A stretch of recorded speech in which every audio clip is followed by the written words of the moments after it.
Good evening.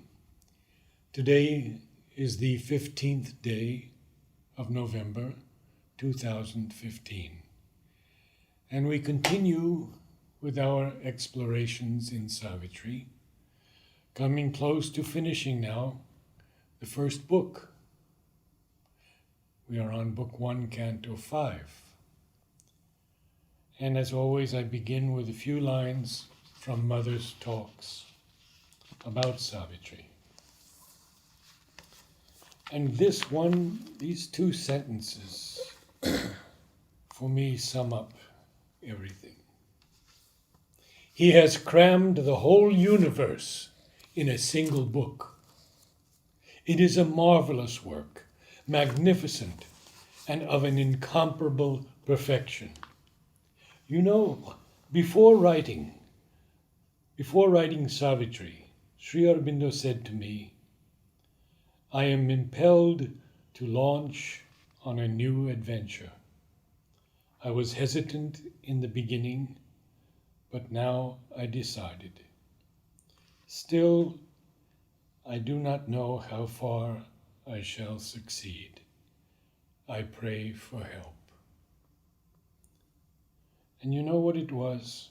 It was, before beginning, I warn you in advance, it was his way of speaking, so full of humility and divine modesty. He never asserted himself.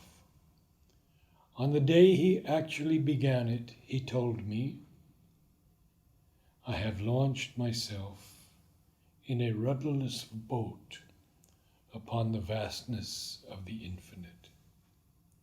And once having started, he wrote page after page without intermission, as though it were a thing already complete up there, and he had only to transcribe it in ink down here on these pages.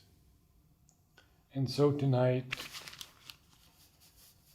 with our beloved Alok, we continue. Some of these moods and moments of the divine incarnate which are described seemingly passingly in the mother's conversations are amazingly beautiful, like the incarnate divine praying to his Shakti for help. It's a wonderful moment. And such things you don't find, just passing phrase, casually she has mentioned. But what it would imply, there are instances of the divine praying for help in Indian thought. Rama praying to Durga, invoking her for his crusade against Ravana. So it implies within it a world of things, that though he is all capable, all knowing, yet they are both in a certain play, have assumed a certain poise. At one point of time, when Dilip Kumar Roy asked the mother that you and Sri Aurobindo are very good friends, and the mother became little serious, and then she replied, he calls me mother. It was a world of, When you enter into the manifestation, then there is nothing else but she alone who can, the whole range of Prakriti, all phenomena from the most mundane and material to the highest are under her charge. And yes, beyond is the Purusha, the unmanifest, who is beyond. But in the circle of manifestation, it is she who alone can really give us whatever is needed for the progress. I remember once that Nilima wrote this little book. Yes. And in it she told me that the first glance Sri Aurobindo had of Mother, he said 3 words, you or she. Yes. The mother speaks of this also. Yes. So we had paused at this marvelous line with the finality of an ultimate phrase. These ultimate phrases abound even in Sri Aurobindo's writings. Invariably, if we see Sri Aurobindo's writings, very often a chapter or a canto will begin as if summarizing what has transpired. And again at the end, it will be a very beautiful summary of what has transpired. So it's something very interesting. And now we continue with the grammar of the infinite. Only infinite can have these rules and go beyond rules. United where time's creative mood and tense. So this is a new kind of English, to the style and syntax of identity. So the whole formation, normally meaning which must take the form of sentences. Sentences are the most outward expression. If we go behind the sentence, there is a thought. If we go behind the thought, there is an idea. If we go behind the idea, there is the joy of identity. And through several layers it comes and eventually takes the form of human speech, where we have certain rules. But these rules are based on a kind of convention, but there is a greater unity. There is another kind of grammar which he reveals, united where time's creative mode and tense to the style and syntax of identity. Incidentally, in Indian thought, we have this birth of grammar. So the birth of grammar is from Shiva. And how it starts is with his damru. Now the interesting part about this damru is that, if you hear those sounds, there are 14 sounds, somebody may probably remember the 14 seed sounds in Sanskrit, which originate from the damru, and out of that the whole grammar emerges. Now 14 sounds which are apparently meaningless to a casual hearer, they are random sounds, and out of these sounds a whole logical train of sounds and words and their combinations emerge. So Sri Aurobindo is revealing to us how the rules of speech emerge, but in their origin they are born in a state of freedom, and then they slowly come down and outward towards the human speech. A paean swelled from the lost musing deeps, an anthem pealed to the triune ecstasies. So this triune ecstasies is the triple poise of the one divine, individual, cosmic or universal, and the transcendent. And there is an anthem which is rising. This is the original music, rising from the depths of the abysses and climbing toward. This is the first original Samved, if one wants to. Yes. This is the song which is there in matter, aspiring towards the divine. A paean, Swelled. an anthem pealed, Yes. a cry, and then he says the strophes Yes. of an ode, Yes. and harmonies, all music. A cry of the moments to the immortal's bliss. Everything in nature cries for that. And this longing in nature, which takes the form of suffering, because eventually all suffering at its bottom is the suffering because of the separation or the sense of separation, because one can never really separate. But at one place Mother says human beings have tried very hard to separate themselves from the divine, and then with her characteristic sense of humor she says, and they have succeeded. They really believe that they are separate. and because of this separateness there is a suffering, sense of separateness. This suffering then changes into longing for this or that, which may once again bring the desired union. This longing at a still higher level changes into aspiration and a yearning. Yes. And this aspiration and yearning eventually ends in the triune ecstasy. So this is what is being revealed to us so beautifully. And you see, this whole creation can be seen as a cosmic poem, and our own life as a poetry with many notes. There is this concept of 9 rasas or 10 rasas in Indian thought. And each rasa mood is in itself something very powerful. It's a kind of delight. But we see only one small fraction. This is our big problem. Our life, we see a small fraction, a small period of time through which we are passing. But if we could see the whole range, then we would say, ah, what a beautiful poetry and the music. So sometimes even in music there are high notes. There is the beat of the trumpets. There is the laughter of Shiva. And all these come together and create the music of the Lord. And that one passage where he hears the tinkling of the caravan. Yes, yes, the world soul. Yes. Cricket sounds and tinkling of the caravan and the flute. And the flute. As if these strophes of a cosmic ode, a hierarchy of climbing harmonies. It's amazing, everything is so revealing. These harmonies, there are layers and layers. There are levels and levels of harmony. And it's a whole world being disclosed to us. At one place, the mother says, she speaks about the doctors and the medical atmosphere. And she says it's not good. It is very conducive to making people sick rather than heal them.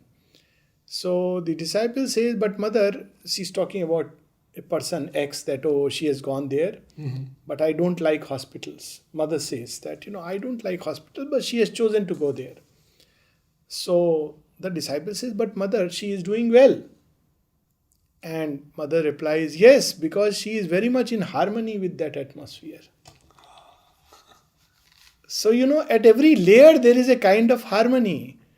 And you are happy in that. But this harmony breaks when you have to go to the next layer and next layer. So there is an ascending harmony. So we have the cliche, ignorance is bliss. Ignorance is bliss. So as we go further and further, newer and newer harmonies are revealed to us. It's a climbing harmonies. It's not something static, not something fixed for all times. Peopled with voices and with visages, aspired in a crescendo of the gods. Crescendo of the gods. They have plunged into matter and they are moving towards that. And this is how these harmonies are. This crescendo. Crescendo. Because in an orchestra, this crescendo is the point Yes. of the most powerful. Climactic point. Yes. And starts with the strophes. Yeah.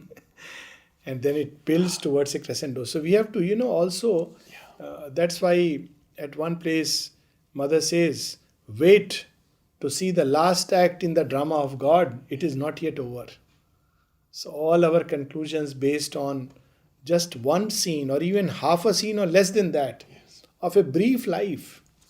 And we draw conclusions about the whole creation.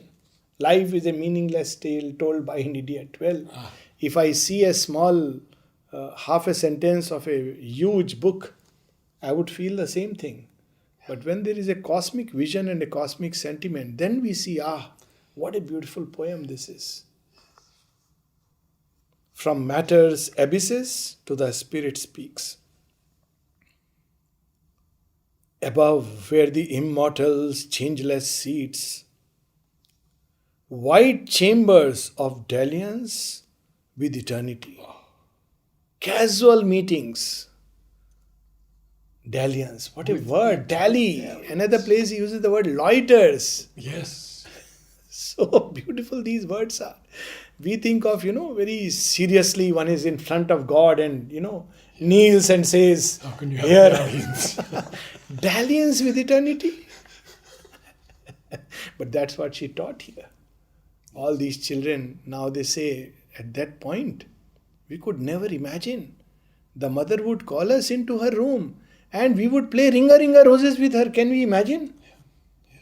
Mother playing Ringa Ringa Roses with the children? Dalliance with eternity. And the stupendous gates of the alone. Across the unfolding of the seas of self appeared the deathless countries of the one. So we see once again the supramental border on which Ashwapati stands. This is several places indicated in this canto. Yes. So this one place again, The deathless countries of the one are the worlds which are beyond the supramental and beyond. So they are based on oneness. So we have Satlok, Chitlok, Tapaslok, Anandlok, yes. and of course Vigyanme Lok. These are all countries of the deathless one. There is no death, no grief, and there is the sense of the one and oneness in all beings who are there. And no duality. No duality, and that's why it's the sphere of immortality. But here below is the country of death, the home of death, and this is the big challenge. So Ashapati witnesses appeared the deathless countries of the one, a many miracled consciousness unrolled. So this again, the supramental borders, where the one throws himself out into millions and millions of rays and countless words. Each is a miracle in its own right, a wonder. Vast aim and process and unfettered norms. What? Unfettered We were talking about oxymoron. Yes. There is either a norm or there is unfettered, free, without any chains. And yet it is a norm assumed, a certain poise assumed by nature. It's like when, parents teach their children, or teachers when they teach their child or a child. They assume a certain position which comes close to the child. And they have to be faithful to that. But they are always free inside. If the child wants to learn more, grow more, he'll be carried. Then he will discover what wonder lies in the heart of the teacher. But if the child doesn't want to learn, doesn't want to grow, there is the freedom only for this much. So this is an unfettered norm. Only the one, or at that level, one can assume. There is a norm, and yet one is not bound by it. Free. And the free progress system that Is Mother that? initiated. Yes, it is that. Because the divine, this is how the divine operates with the world. You want to be with the divine in one way, the divine will accept that approach. You want to simply trust like a child that he will do everything for you, he will do everything for you. You want to walk the path to the union with the divine, he will take you for the union with the divine. You want to turn your back away and say, I don't care about, divine will say, very fine. Thus shall you experience life that the divine doesn't care for you. So we turn each of these experiences into a norm. But actually, he is free always. And he has assumed this poise because it is necessary for the growth of our soul. So at that level, there is really no fetters. And yet, there is a seemingness of a certain norm. That's why it's so difficult to understand the mother's ways. Champak Lalji once says that earlier, much earlier, when people would bring artificial flowers, Oh, yes, I remember. the this, mother yes. seemed that she did not like it. So she would, from her gestures or from... It appeared that she was not really appreciative of it. And so everyone said Mother doesn't Mother like plastic flowers. Then much later, Champak Lalji says that I saw when, creativity had developed and people, the flowers, they had become beautiful, much more beautiful. And then she would be very happy on receiving them. So Champak Lalji says that supposing at that moment somebody who saw this had gone away, then he would come and say that, well, Mother did not like artificial flowers. There is a very interesting story going on, the story of Shiva. So there is somebody who has seen Shiva in his trance state when he is unmarried, when he is without his Shakti. And this Bhakta loves this Shiva so much that he goes into his own deep meditation and thousands of years roll by. An age rolls by and then he comes out with this Om Namo Shivaya. But time has moved. Shiva is married. Not once but twice. Not just Sati but Parvati. He has 2 children and when he comes out, he doesn't believe it is Shiva. He says, you are an imposter. And it is Shiva because he cannot understand that how the Shiva can be both these together. Nothing binds. He is free, infinite. But we have an angle of vision and we limit to that. So this one oxymoron reveals so much. Unfettered norm. And Mother says Do not take my words for Yeah, teaching. yes, exactly. They're always a force in action. Yes. Even she has gone on to say, even when my words get printed, I have seen that the power gets reduced. She said that. And someone asked, Mother, what is it? What is there in what you speak that it, does so much in us? The question is about running into 5-6 lines. The mother's one word reply is consciousness. So eventually, all these words are meant to enter into the state of consciousness embodied by the writer. That is their purpose. But we get lost into, externalities and scholarly debates. Look at just this one line to meditate upon. And the stupendous gates of the alone. It's worth meditating. Across the unfolding of the seas of self. So, the manifestation, unfolding of the seas of self, creation. Appeared the deathless countries of the One. In many miracle consciousness unrolled, vast aim and process and unfettered norms, in larger nature's great familiar roads. Now that is appearing to Ashupati. Affranchised from the net of earthly sense. So this is our prison. There is no other prison. And when Sri Aurobindo wrote that famous aphorism, that I went to a place full of holy men and I got bored. Yes. God took me to a prison and I found him. Then Mother comments on this, that he describes this about his experience in the Alipur jail. Yes.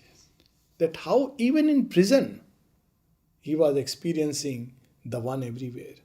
So people who complain of outer circumstances and situations, all right, there is a very momentary truth in that. But eventually we have to become free from everything and should be able to experience that sense of the One everywhere. Affranchised from the net of earthly sense. So, but for that we have to become free from this grip that all the time senses earthly sense. And it's a net. Net. Absolutely net. Because we see, we hear, we are taught what you see is true, what you hear is true. Yes. So, not realizing that what we see and hear cannot be true by its very nature because the senses are limited and false. They don't transmit truth to start with. It may have its temporary utility, and science has discovered it. Earth is flat. No, it is round. My daily senses experiences, sun comes out of the east, but no, sun is static. Earth moves. In fact, Sri Aurobindo would say sun and the earth both are drifting in endless space. So senses are very deceptive. And then what appears before us? Calm continents of potency were glimpsed. Again we see the combination of opposites. This is a characteristic of supermind. Calm continents of potency. Powerful calm. Not a memeless calm. Not the calm of Shava, the dead. But the calm of Shiva, the Almighty. So the calm continents of potency were glimpsed. Homelands of beauty shut to human eyes. We cannot see, we cannot experience. Half seen at first through wonder's gleaming lids, surprise the vision with felicity. Suddenly, every sense is filled with delight because the experience of the One begins to dawn. Sunbells of knowledge, moonbells of delight. So we know the sun and the moon are very well-known symbols and visions in spiritual life, and the moon often is the deity of Soma, the delight. So he represents that aspect which is delight, and sun represents the blazing knowledge. So there are bells, not yet the sun and the moon, but the bells through which one passes and knowledge pours in spontaneously, automatically. Sun belts, Bells moon of belts, knowledge, and moon bells of delight. Mere entering that state, that layer, that level of consciousness, one is filled with delight. stretched out in an ecstasy of widenesses. So see how visual it is. And that whole path is becoming wider and wider and wider. Beyond our indigent corporeal range. There he could enter. There a while abide. A while, yes. This, of course, the intuitive and the overmind plane, the borders of the supermind, which are belts where he has entered and he can stay, not only enter there, he could station himself there, a voyager upon uncharted roads. Beyond it, you cannot fix a path. Adventure of the infinite adventure, as you said. Fronting the viewless danger of the unknown. This marvelous line, the viewless danger. That which saves is also that which slays. It's fronting it. Yes. Shubindu says at one place in Savitri, he bore the stroke of that which saves and slays, or slays and saves. Yes. Danger. Yeah. Because that is its power, that is its potency. Adventuring across enormous realms, he broke into another space and time. Now he is free, one with the infinite. Now he begins the exploration. So here ends Canto 5 of Book 1. The yoga of the spirit's freedom and greatness. We have a few minutes left. Yes, we can. So why don't we go back and just a brief overview of the first 5 cantos of Book 1, just to give that rounded feeling. Yes. So as we see, the first and second canto lay the base of the epic. So the first canto is about what this epic is about. It's the birth of light in a world of darkness, birth of delight in a world of suffering and pain, birth of consciousness in a world driven by unconsciousness. And it starts with the dawn. Dawn is the one which brings this birth into being out of the unmanifest night. So it starts with that. And this is relevant to our own life because our own life journey is that. We too progress from darkness to light, from death to immortality. So the epic becomes contextual and contemporary and would remain contextual and contemporary for the future times until there is a complete supramental transformation. That is why it is the book of transformation. And Sri Aurobindo kept it in the epic form. Absolutely. So there is a whole, this epic is about the human journey, about individual journey as well as the collective journey, because these new dawns break upon the race also. And just before that, the night is darkest. So it starts with the abysmal night, fathomless zero, the huge foreboding mind of night. We see, and every time a new dawn has to come, night suddenly takes hold of the consciousness of the race. Shubindu speaks of this in one of his writings of the several sub-cycles of the 4 yugas in each cycle. So every Satyug has its Satyug, Treta, Dwapar and Kalyug. Yes. And every Kalyug will have its high uplifting moments and low. Yesterday night we had one of the dark moments. We had one of the darkest. Dark moments. Paris bombing with France. 150 dead and so many more injured. Yes. But if we wait, this will be one more precursor for realigning the world in terms of truth. What happened after 9/11? There was a realignment of forces. Yes. What happened after Second World War? There was a realignment of forces. So after every night, there is the old harmony, the old order gets broken, and a new order and a new harmony begins to emerge. So this thick of night and the emergence of light is the story of creation itself. And beautifully he starts by saying creation itself is a divine event. Yes. But before every divine event, there is a huge fathomless mind of night, And slowly, slowly, slowly the darkness goes away and the light grows greater in the east, as he says in Savitri. And the one who does it is the Divine Mother, whose feet touch the earth. She comes and changes by her touch. So this is the story. And Sri Aurobindo, in a nutshell, in Book 1, Canto 1, says so beautifully, almost that day the Epiphany was disclosed. Yes.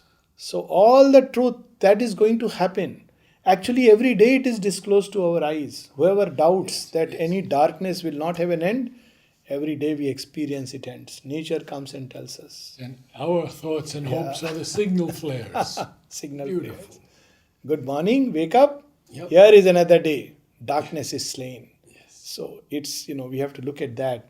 So this story in the very beginning, first canto itself, the whole symbol, this dawn that comes in life of every human being, every nation and every collective grouping of mankind, and is destined to come, is bound to come, because it depends not on man, not on earth, but on the light that comes from the beyond.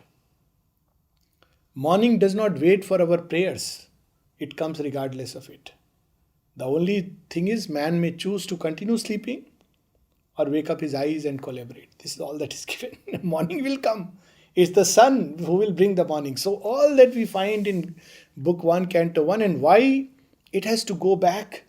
It has to go back because, again, man is not ready. So once again it retreat, that also is described. Hard is it to persuade earth nature's change, mortality bears ill the eternal's touch. Yes. So all that is, whole Savitri in a summary way is given. And then who is the dawn? Who is the symbol, the bringer of dawn in this epic? And Savitri to awoke among the tribes. So she comes. She is the one who brings the dawn, and she is the symbol of hope, of love, of light, of bliss. So this is how in Book 1, Canto 1, he lays the broad foundation, tells the whole story, and introduces us to the main character. Words fail. How do you describe Savitri? Savitri is Savitri. To call of her a personality, a person, a woman, an avatar, all these are belittling. Yes. Savitri is Savitri, the bringer of light. Then he goes one step further and issue. Issue. Yes. What is the problem that she has come to resolve? What is our real issue? There are people who will make us believe that our issue is, food and a roof, house and clothes. This is not the issue. For this issue, the divine doesn't have to come down. He can do it through many persons on earth, many vibhutis. The real issue is the imperfection of earthly life, because matter itself doesn't respond to the divine. This is the issue. And therefore, even when the great ones come into this jail, so beautifully, a jail is this immense material world. Universe, yes. At every step, there is a law. Yes. Harsh law. Stone-eyed law. Stone-eyed law. Harsh economy of nature. Yes. So much struggle, so much pain, suffering for one step. Why is it so? See, we don't raise this question. Sri Aurobindo raises it for us. Yes. Why shouldn't spiritual life be the most natural thing for us? Why we have to struggle and meditate and practice yoga and all this sacrifice of all we cherish here to get one moment of glimpse of the divine? When divine is the one and only reality, there is nothing else but that. Now here he says why it is so. Yes. It is because matter and of course the triple worlds, they are the veils, and unless they change, life will be like that. The soul, just to extricate itself, has to do tremendous effort, because it's caught in a net of ignorance. The soul itself is wonderful, always turn to the divine. As mother said, when someone says, he is a wicked soul, mother said, you have given up yourself by saying he is a wicked soul. All souls are beautiful. Yes. All souls are turned towards the divine. Yes. And she says, it means you don't know your own soul. That time, in one of our conversations, what do you mean by saying wicked soul? Yeah. Souls are always beautiful. They're always turned to the divine. But nature, the clouding, the layers, the matter in which it is, the shroud of ignorance, that is death. Yes. So the first thing is to get out of this ignorance. And Ashupati shows the way. The first step of the yoga is to come out of this ignorance. So we have book 1, Canto 3, the yoga of the king, the soul's release from ignorance. Of course, there is a way to connect book 1, Canto 2 to book 8, Death in the Forest, Canto 3. But we don't have to do that. This is the first step. Unless we are freed from ignorance, and freedom from ignorance, so beautifully Sri Aurobindo describes the effects that take place. Freedom from ignorance is that we do not make the mistake of identifying ourselves with the mind, life and body. We know we are a soul. Beautifully, as Swami Ramtirth in one of his talks, someone said, Swami Vivekananda. So, you mean to say that you have a soul? We all have a soul? He says, no, I don't mean to say that. I am saying that I am a soul and I have a body. The Upanishads say, he spat out the body. Death is described as spitting out the body. Not the soul leaving, spitting out. And Vivekananda came to somebody's dream actually in one of the night he passed away. And he literally said, I have spat out the body. It's directly from the Upanishad. So this is freedom from ignorance. We don't make that mistake. And as we are freed from that, a new vision, Mother uses the word reversal of consciousness, a wide God knowledge widened from within, world knowledge widened from within. And then a deeper God knowledge poured from above. The mode of knowing changes. It's no more the galley slave labor of the analytical mind. This piecing of information by the scholarly mind can reveal nothing, even about water, earthly life. Leave aside the divine. But that's the mode we know. But when this skull is blown, literally the lid is blown, a wide God knowledge pours from above. A deep world knowledge widens from within. So that is the freedom from ignorance. Yes. And many yogis are satisfied with that, and they would like to, take recourse. But Ashupati discovered something else. He discovered that beyond this realm of ignorance, these first gleamings of knowledge from above and from within, these reversals, are only precursors to many things that are yet unseen, many glories. It's like when we see the sun from afar, it's one shining ball of fire. But if we go near and near, we will see many layers of light and that burning fire. That's how people describe. Even from afar, we talk about the corona and the penumbra and the main center. So that's how it is. But from here, it looks that one glory. So Ashupati takes it because he is born with this work and this mission to explore what lies beyond. Freedom from ignorance is fine. That gives us nirvana. We are free from, we need not come for rebirth again because the schooling is over. We have been given a certificate. Past graduation. If you want, you can go away. But the masters come back to the school to teach. Or some who have a special work to do in the world, vibhutis. And of course, the divine himself descends as avatar.